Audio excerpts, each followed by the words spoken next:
Sebuah jet pribadi dalam penerbangan rutinnya tiba-tiba membuat panik setelah statusnya berubah menjadi darurat nasional. Inilah sejarah penerbangan Learjet 35. Assalamualaikum warahmatullahi wabarakatuh. Hai, halo Delvers. Dan untuk kalian yang baru aja bergabung dengan channel aku, selamat datang. Terima kasih kamu udah klik video ini. Ketemu lagi sama aku, Tamara Delv. Jadi di video kali ini aku akan membahas mengenai sejarah penerbangan Learjet 35. Tapi sebelum masuk ke pembahasan, please jangan lupa klik tombol subscribe. Terima kasih. Kita akan masuk ke informasi data pesawat sesuai dengan laporan yang dikeluarkan oleh NTSB. Pesawat yang digunakan dalam penerbangan ini adalah Learjet model 35 yang diproduksi tahun 1976 dan dioperasikan oleh Sunjet Aviation sejak Januari 1999. Ada dua orang kru kokpit di dalam penerbangan ini. Yang pertama adalah Captain Michael Kling. Usianya 42 tahun pada saat mengalami kecelakaan. Beliau merupakan mantan pilot angkatan udara dan juga sebagai instruktur pilot. Beliau telah mengakumulasikan total penerbangannya sejak jadi pilot angkatan udara hingga detik terakhirnya dengan total jam terbang sebanyak 4.280 jam.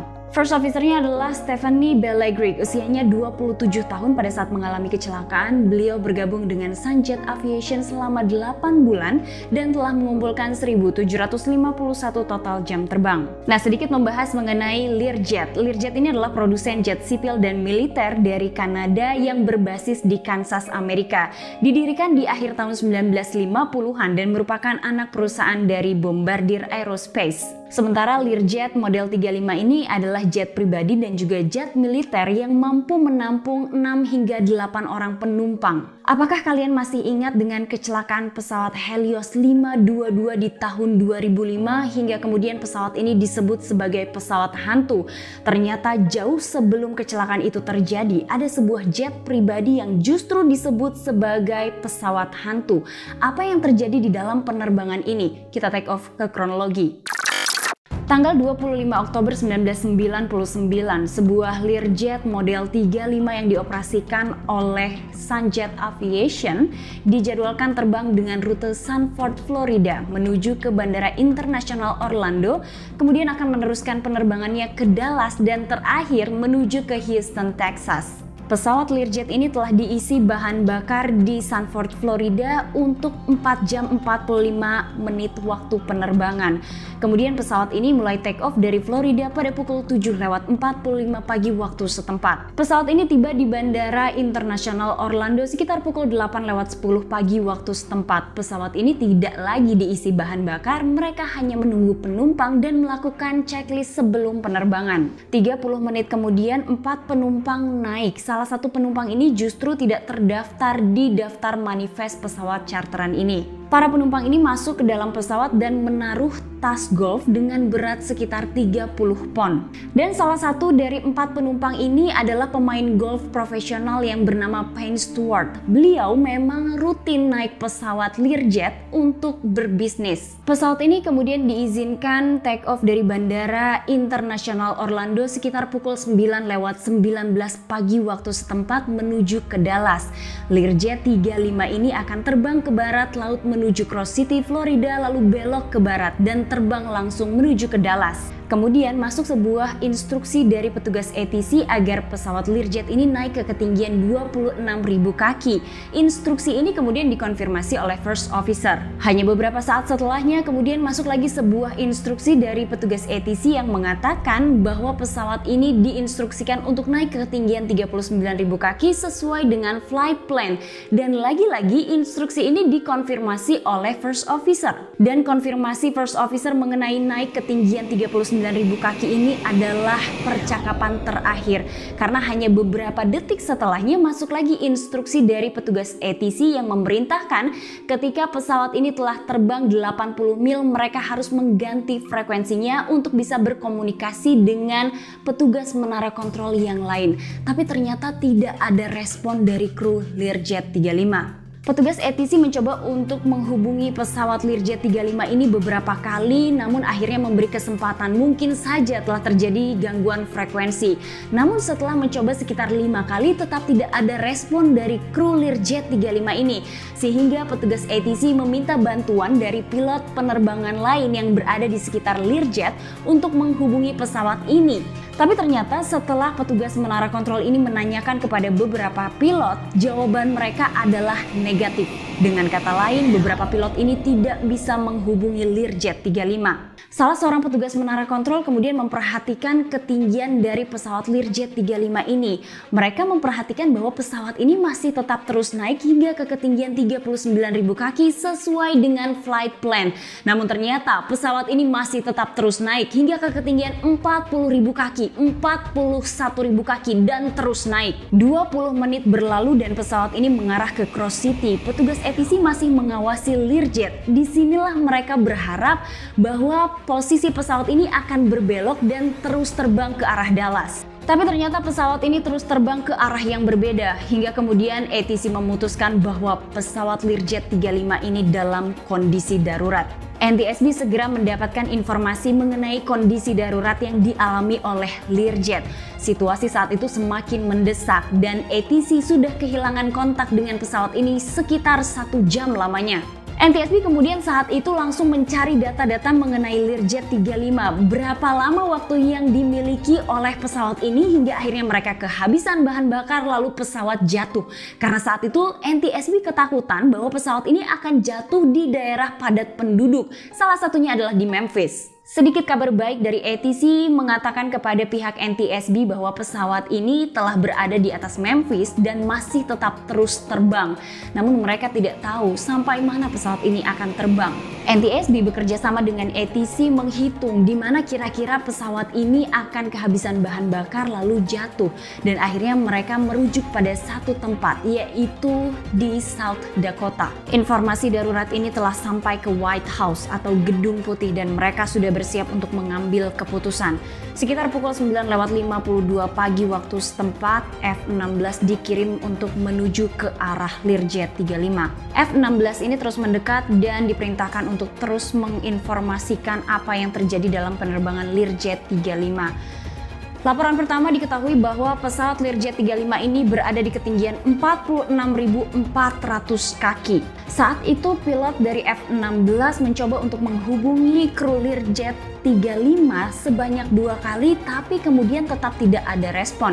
Hingga akhirnya pilot dari F-16 ini mengambil sebuah keputusan untuk melakukan sebuah manuver. Manuver ini kemungkinan akan mengganggu penerbangan dari Learjet 35. Kemudian pilot F-16 ini mencoba untuk terbang mendahului Learjet 35 agar saat itu kedua kru penerbangan Learjet mungkin saja akan bereaksi dengan penerbangan yang disusul oleh F-16. Tapi ternyata tetap tidak ada respon. Pilot F-16 ini kemudian diinstruksikan oleh petugas menara kontrol untuk mendekat ke posisi pesawat Learjet 35 untuk mengetahui bagaimana situasi di dalam pesawat itu. Sementara laporan dari pilot F-16 diketahui bahwa tidak ada kerusakan yang terlihat di luar pesawat. Kemudian mesin pesawat ini masih bekerja dan tidak terlihat adanya kebocoran di pesawat. Namun ternyata ada laporan yang cukup aneh dari pilot F-16 itu. Ketika pesawatnya didekatkan dengan Learjet 35, ia kesulitan untuk melihat ke kabin penumpang karena kaca yang gelap. Kemudian ia melihat juga tidak adanya pergerakan di dalam pesawat ini dan salah satu laporan yang aneh disebutkan oleh pilot F-16 yaitu ketika ia berusaha untuk mendekat ke kokpit. Saat itulah ia melihat bahwa kaca kokpit sebelah kiri ini seperti buram tertutup es dari dalam. Selain itu, pilot F-16 juga melaporkan bahwa ada yang aneh dengan penerbangan dari Learjet 35 ini. Pesawat ini terbang dengan tidak stabil, naik dan turun. Mendengar informasi itu, NTSB benar-benar khawatir.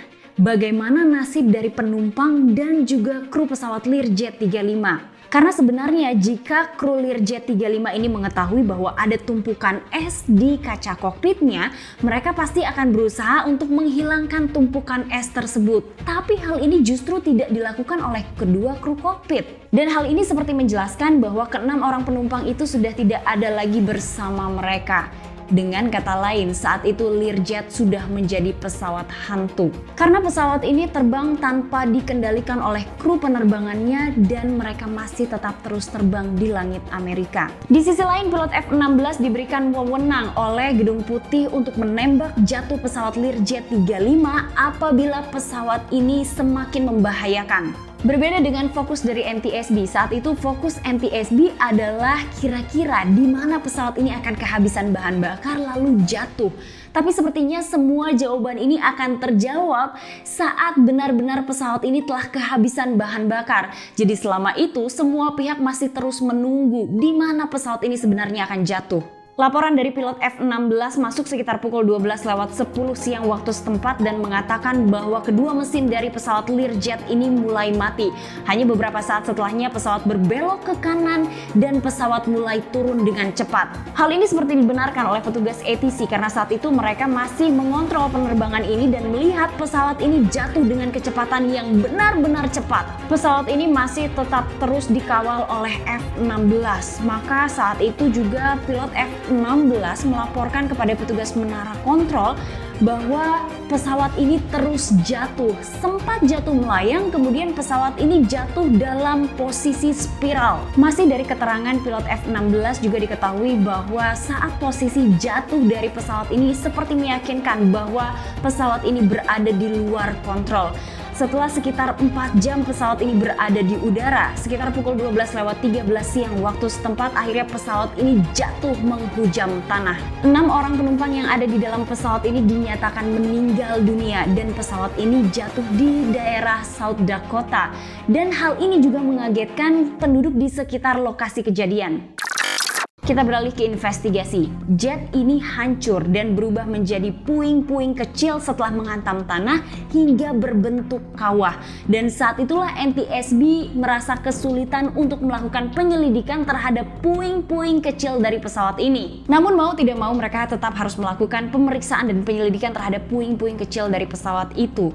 Namun dari hasil pemeriksaan puing-puing pesawat itu diketahui bahwa tidak ada kerusakan di pesawat sebelum terjadinya kecelakaan dan tidak ada kerusakan pada sistem kelistrikan pesawat. NTSB kemudian beralih pada pernyataan pilot F-16 yang melaporkan bahwa saat ia mendekat ke Learjet 35, ia melihat bahwa pesawat ini terbang naik turun, kemudian pilot ini tidak melihat adanya kerusakan pesawat dan pilot melihat adanya tumpukan es di kaca kokpit pesawat. NTSB kemudian berpendapat bahwa tidak ada pilot yang akan dengan sengaja menerbangkan pesawatnya seperti itu, kecuali kedua pilot dalam keadaan tidak sadar.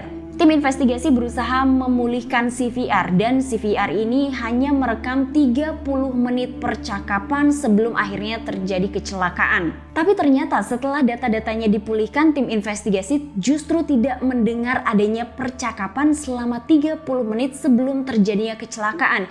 Yang terdengar dari rekaman CVR itu hanyalah sebuah bunyi peringatan yang terus berbunyi. Dan bunyi peringatan yang terdengar adalah bunyi peringatan cabin altitude warning yang menandakan bahwa pesawat kehilangan tekanan. Semakin tinggi ketinggian, semakin rendah udara yang didapatkan. Awalnya tim investigasi menduga bahwa kedua pilot ini mengalami hipoksia.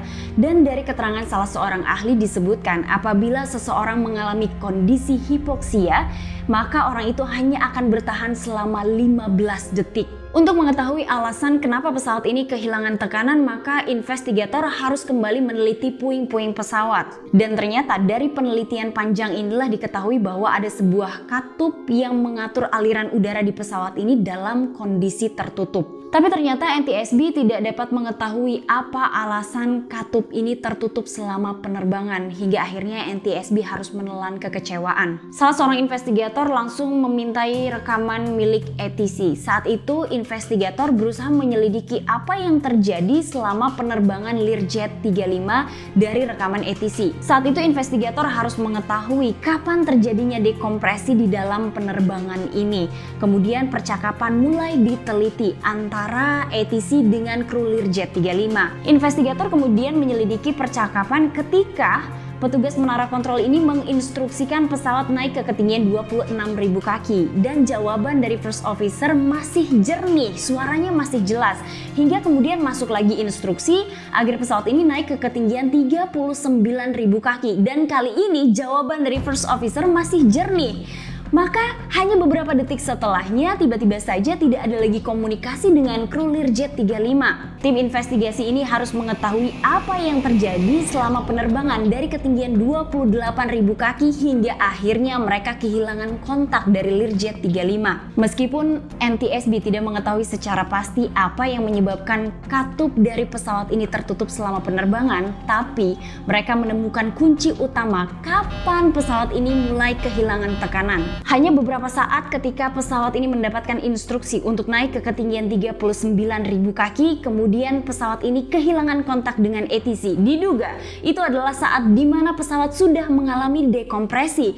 Namun hal aneh terjadi, tidak terdengarnya suara yang aneh dari first officer. Dengan kata lain, saat itu first officer belum menggunakan masker oksigen. Meskipun tidak diketahui secara pasti apa yang menyebabkan pesawat ini kehilangan tekanan, tapi seharusnya masker oksigen membuat kru memiliki waktu untuk bernafas sehingga pesawat itu bisa mendarat. Salah seorang investigator kemudian membuat sebuah simulasi penerbangan Learjet 35 untuk mengetahui penyebab terjadinya kecelakaan pada jet pribadi ini. Ketika pesawat ini berada di ketinggian tertentu dan bunyi peringatan mulai terdengar, kemudian investigator ini memasang stopwatch dengan hitungan 15 detik. Saat itu ia langsung memeriksa emergency checklist. Namun ternyata simulasi kehilangan tekanan pada kabin membawa investigator pada temuan yang mengagetkan. Petunjuk pertama pada daftar checklist ini bukanlah untuk menggunakan masker oksigen, padahal untuk bisa tetap bertahan dan mengendalikan pesawat saat pesawat kehilangan tekanan adalah dengan menggunakan masker oksigen. Setelah melakukan sebuah simulasi dan banyak penyelidikan, investigator akhirnya memiliki teori tentang apa yang salah dalam penerbangan Learjet. Semuanya baik-baik saja hingga pesawat berada di ketinggian sekitar 24.000 kaki. Kemudian sesuatu telah mengakibatkan pesawat ini kehilangan tekanan. Setelah itu kru Learjet 35 mulai memeriksa emergency checklist untuk memecahkan masalah dalam penerbangannya. Namun setelahnya mereka kebingungan karena mulai mengalami hipoksia karena tidak menggunakan masker oksigen. Hipoksia ini telah membuat kru dari Learjet 35 bingung dan mengalami disorientasi dan kehilangan kesadaran setelahnya. Justru pada saat kru belum bisa menyelesaikan masalah di dalam penerbangannya. Setelah terjadinya kecelakaan, kemudian NTSB mengungkap kemungkinan penyebab terjadinya kecelakaan pada Learjet 35 ini karena ketidakmampuan kru untuk mengatasi masalah dalam penerbangannya. Karena kegagalan mereka menerima oksigen tambahan setelah kehilangan tekanan di pesawat. Setelah terjadinya kecelakaan pada jet pribadi ini, FAA memberikan beberapa rekomendasi. Salah satunya adalah mengenai emergency checklist. Rekomendasi ini bukan ditujukan hanya kepada Learjet, tapi kepada seluruh jet komersial dan jet pribadi yang ada di seluruh dunia untuk memperbaiki sistem emergency checklist. Mungkin beberapa dari kalian bertanya-tanya kenapa Learjet 35 dan juga Helios 522 ini disebut pesawat hantu. Karena sebenarnya pesawat ini terbang tanpa ada kontrol dari kru penerbangannya. Karena saat itu seluruh kru penerbangan juga seluruh penumpang telah meninggal karena hipoksia. Nah, jadi itulah informasi mengenai kecelakaan Learjet 35 dari channel Tamara Del. Semoga bermanfaat. Hai halo Delvers, aku bakal bacain komen kalian. Tapi sebelumnya nih, aku mau nanyain buat kalian yang lagi nonton video aku, apakah kalian tim dari Boeing, tim dari Airbus, atau mungkin kalian adalah tim dari McDonnell Douglas? Nah, jawaban kalian aku tunggu di kolom komentar ya. Oke, kita akan langsung masuk ke komen yang pertama. Ini adalah dari Naria Shafira. Jarang nonton Kak Tamara karena sibuk kerja. Sekalinya nonton pas banget lagi pakai baju I Believe I Can Touch the Sky.